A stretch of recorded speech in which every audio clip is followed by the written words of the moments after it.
Happy Sunday.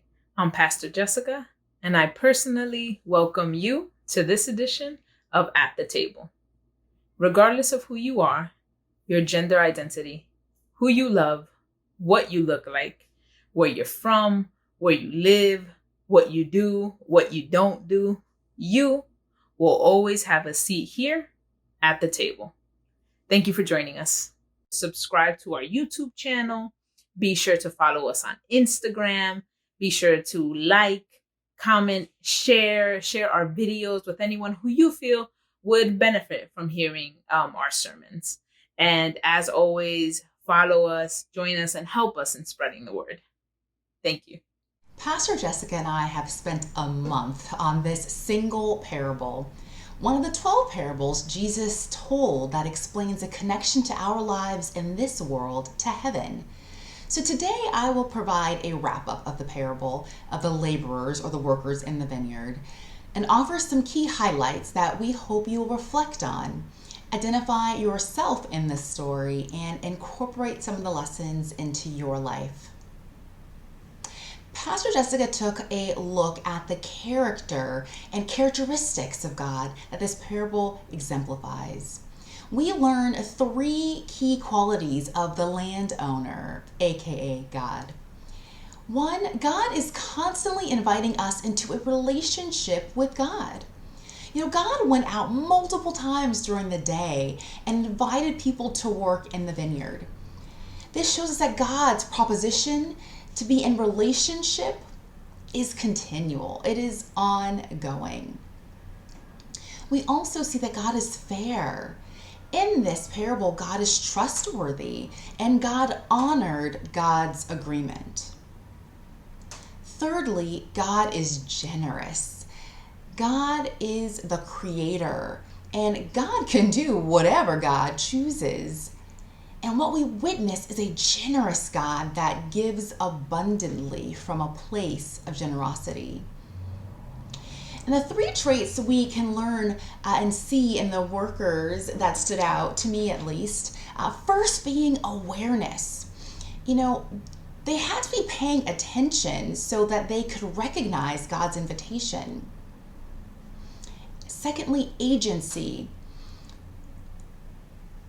We, like the workers in the vineyard, can choose to accept, ignore, or reject God's request.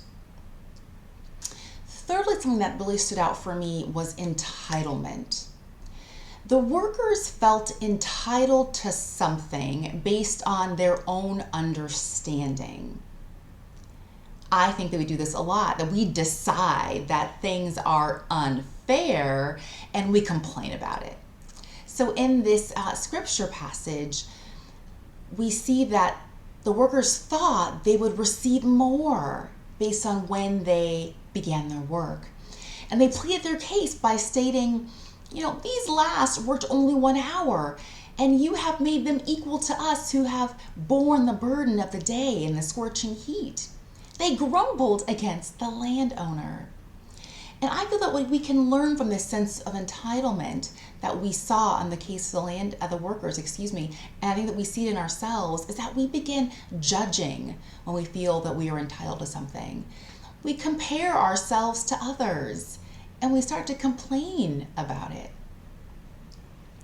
I'm going to combine the 5 tasks that I talked about last week about maintaining a vineyard into 3 that I think all apply to our work.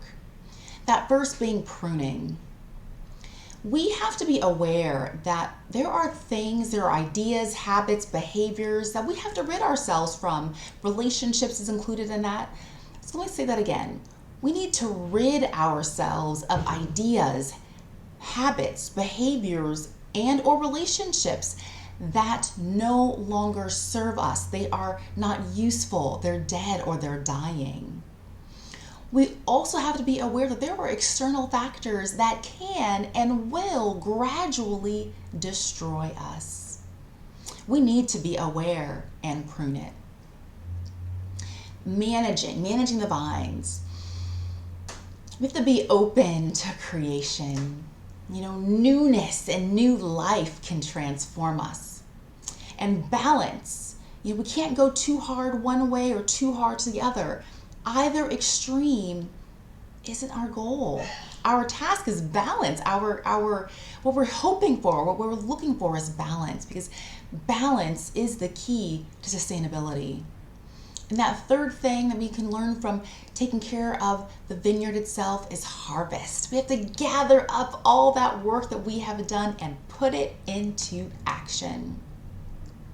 May all of us strive to embody the qualities of God, to desire a relationship with our Creator, to be fair, and to be generous. May we stay alert and aware, own our own agency, and surrender our sense of entitlement, knowing that God is generous. May we do the work of getting rid of internal and external factors that can harm us, while simultaneously being balanced and open to things that are new to us.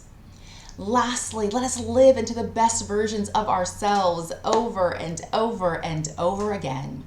Because what we do in this life, how we show up, how we care, and how we love matter. Not just for now, but also in the hereafter. Let it be so.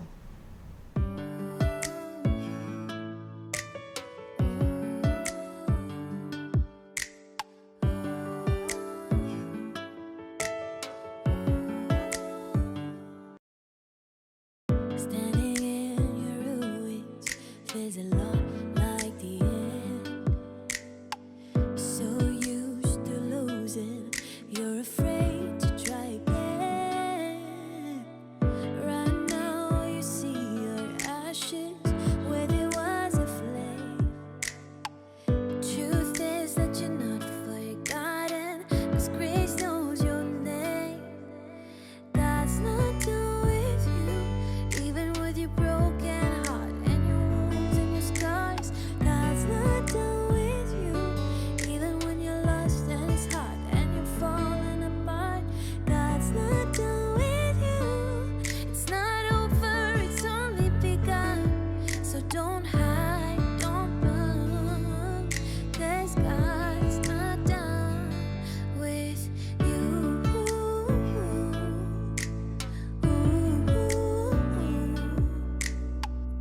There's a lot you don't notice until you're standing in the dark.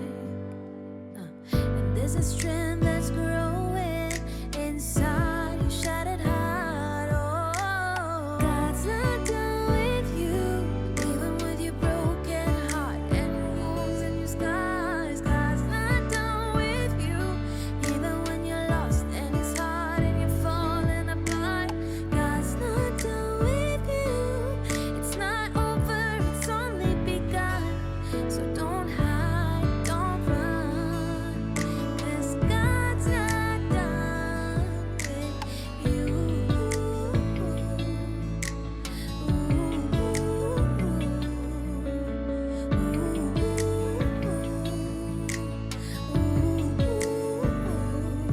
He's got a plan, this is part of it. He's gonna finish what he started. He's got a plan, this is part of it. He's gonna finish what he started. He's not done. God's not done writing your story. He's not done. God's not done with you. Even with your broken heart and your wounds and your scars. God's not done with you. Even when you're lost and it's hard and you're falling apart. God's not done with you. It's not over, it's only begun. So don't hide, don't run, 'cause God's not done with you.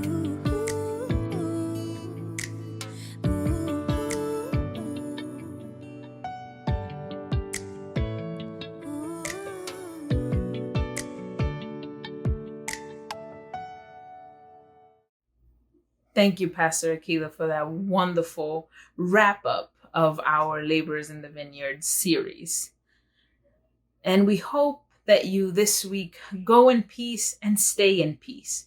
Remember all the lessons that we learned from the laborers in the vineyards.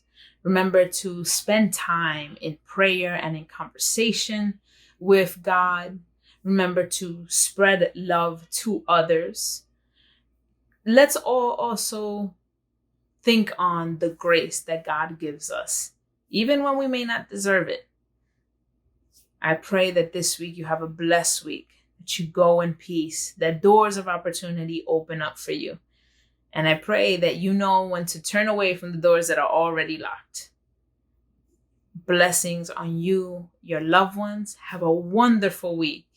And we will see you here next week at the table.